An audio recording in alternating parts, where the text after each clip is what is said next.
नमस्कार, नक्षत्र दुनिया चैनल में आप सभी का हार्दिक स्वागत है। मित्रों, आज के वीडियो में हम बात करेंगे कुंडली के भाग्य भाव के विषय में और भाग्य से संबंधित कुछ ज्योतिषीय सूत्रों पर विचार करेंगे।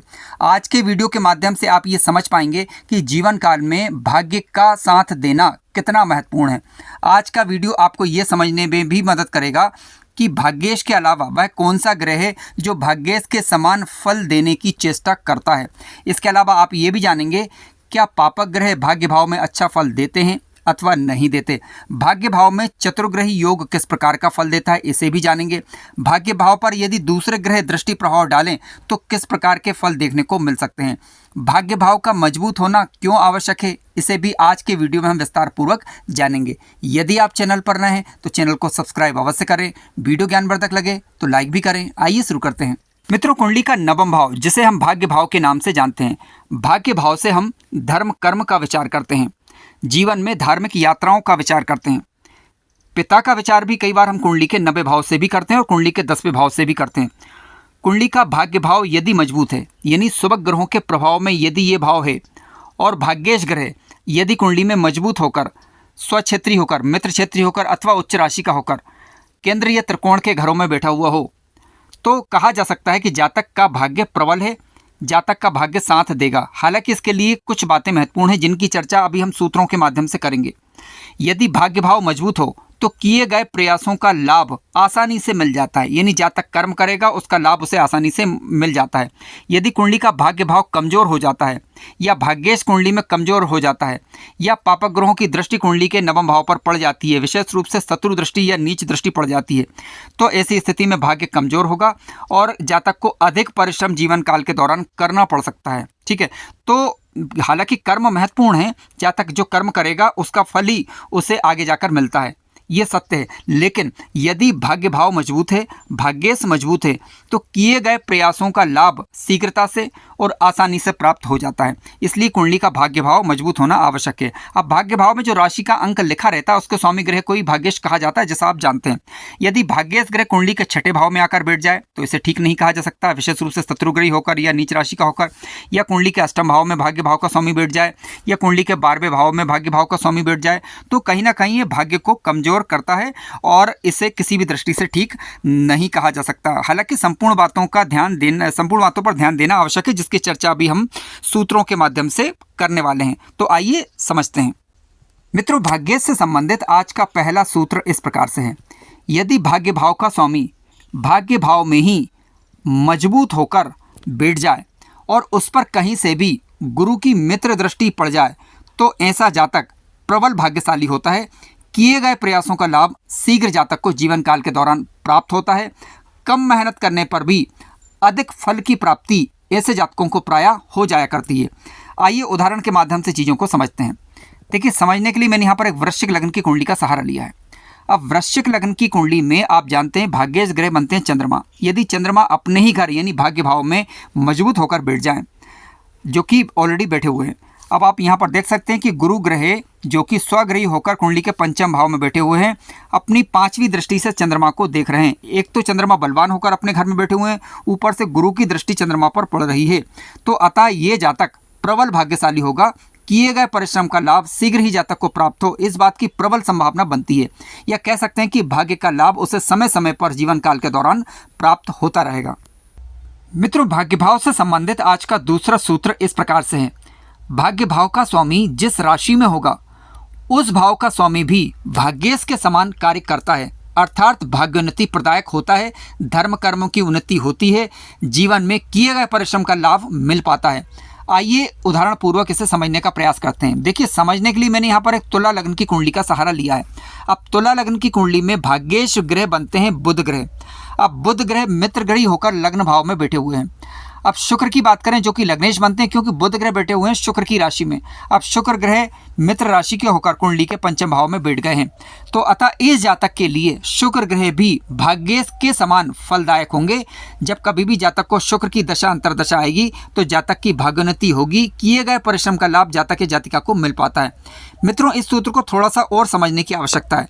ध्यान रखें कि भाग्येश ग्रह जिस ग्रह की राशि में बैठे हुए हों वह कम से कम उस ग्रह की नीच राशि नहीं होना चाहिए, और इसके अलावा नीच राशि या शत्रु राशि के होकर 6वें, 8वें या 12वें भाव में भाग्येश ग्रह नहीं होना चाहिए। यदि शत्रुग्रही होकर 6वें, 8वें या 12वें भाव में भाग्येश ग्रह बनते हैं तो ऐसी परिस्थिति में भाग्योन्नति का लाभ आसानी से नहीं मिल पाता, उसमें कहीं ना कहीं अड़चने, परेशानियां भी रह सकती हैं। मित्रों, आज का तीसरा सूत्र इस प्रकार से है, यदि कोई नीच राशि का ग्रह या अस्त का ग्रह भाग्य भाव में बैठ जाता है तो जातक को भाग्य का लाभ मिलने में कठिनाइयां आती हैं, अड़चने आती हैं, अथवा भाग्य के लाभ से वह वंचित भी रह सकता है। धर्म, यश एवं धर्म से हीन रहता है, यानी कह सकते हैं कि धर्म का लाभ मिलने में, मान सम्मान मिलने में, भाग्योन्नति का लाभ लेने में उसे कठिनाइयां आती हैं, अड़चने आती हैं। आइए उदाहरण पूर्वक इसे जानते हैं।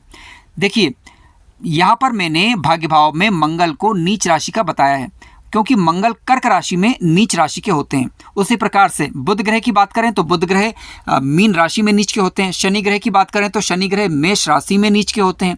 उसी प्रकार से शुक्र ग्रह की बात करें तो शुक्र ग्रह कन्या राशि में नीच राशि के होते हैं। ठीक है, इसी प्रकार से मंगल की बात करें तो कर्क राशि में, सूर्य की बात करें तो तुला राशि में, चंद्रमा की बात करें वृश्चिक राशि में नीच अवस्था के होते हैं। राहु की बात करें तो धनु राशि में नीच अवस्था के होते हैं। केतु की बात करें तो मिथुन राशि में नीच अवस्था के होते हैं। ठीक है, गुरु ग्रह की बात करें तो मकर राशि में वह नीच अवस्था के होते हैं। तो कहने का तात्पर्य है, कोई भी नीच राशि का ग्रह कुंडली के नवम भाव या भाग्य भाव में विशेष रूप से नहीं होना चाहिए। यदि होते हैं तो उनकी दशा अंतरदशा के दौरान भाग्य में हानि का सामना जातक या जातिका को करना पड़ सकता है, या कोई ना कोई अड़चन या व्यवधान आए, इस बात का ये संकेत करती है। मित्रों, आज का चौथा सूत्र इस प्रकार से, यदि कोई पापक ग्रह मित्र राशि का होकर या उच्च राशि का होकर भाग्य भाव में बैठ जाए तो जातक को ये प्रबल भाग्यवान बनाता है, जातक को भाग्योन्नति का लाभ मिल पाता है, इस बात की प्रबल संभावना बनती है। आइए उदाहरण पूर्वक इसे जानते हैं। देखिए, समझने के लिए मैंने राहु को कुंडली के भाग्य भाव में लिखा है। अब क्योंकि राहु एक सर्वाधिक पापक ग्रह है, लेकिन हमें यहाँ पर ये देखना होगा कि राहु बैठा किस अवस्था में है। तो आप देख सकते हैं कि राहु मिथुन राशि में बैठा हुआ है, यानी मिथुन राशि में बैठा हुआ राहु उच्च अवस्था का माना जाता है। यानी पापक ग्रह होकर भी ग्रह क्योंकि उच्च अवस्था का है, इसलिए जातक या जातिका को भाग्योन्नति का लाभ मिल पाएगा। जब कभी भी किसी पापक ग्रह की बात चल रही हो और वह उच्च का होकर कुंडली के भाग्य भाव में बैठा हो, फिर आपको दूसरे नंबर पर यह देखना होगा कि वह कुंडली में कारक ग्रह है या नहीं।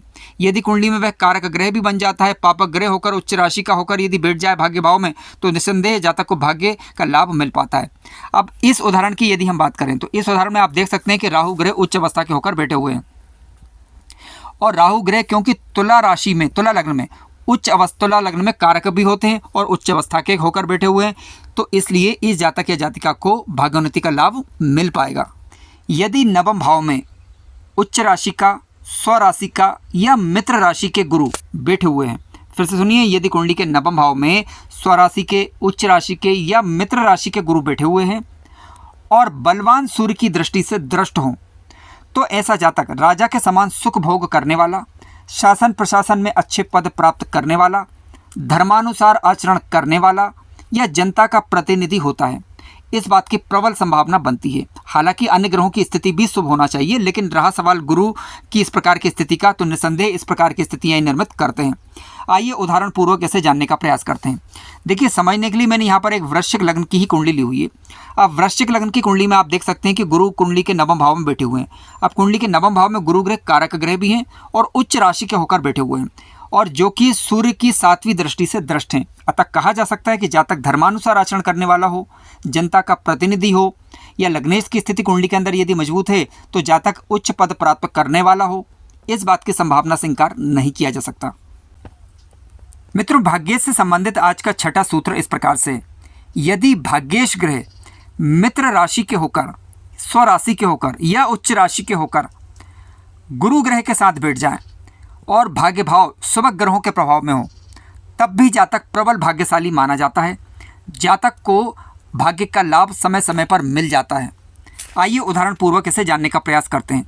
देखिए, समझने के लिए मैंने यहाँ पर एक धनु लग्न की कुंडली ली हुई है। आप देख सकते हैं कि धनु लग्न की कुंडली में भाग्येश ग्रह बनते हैं सूर्य।